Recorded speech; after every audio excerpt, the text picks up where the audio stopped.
मधेपुर थाना अंतर्गत एक मोबाइल की दुकान में चोरी की घटना हुई थी। इसके अनुसंधान में एक टीम बनाया गया था पुलिस निरीक्षक के नेतृत्व में। अमित कुमार,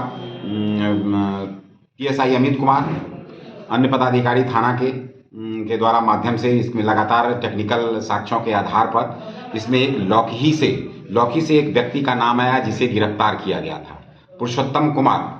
उसकी निशानदेही पर उसके घटनास्थल पर होने का भी साक्ष्य मिला था। साथ ही उसके दुकान में मोबाइल और कुछ जो मोबाइल चोरी गई थी वो मोबाइल और कुछ सामान मोबाइल का डिस्प्ले 910 डिस्प्ले मोबाइल का सामान बरामद किया गया है। काफ़ी लाखों का संपत्ति जो है बरामद की गई है। और उसके निशान एक अन्य जो है विधि विरुद्ध बालक जो घटना में शामिल थे वो दरभंगा से भी उनकी गिरफ्तारी की गई है।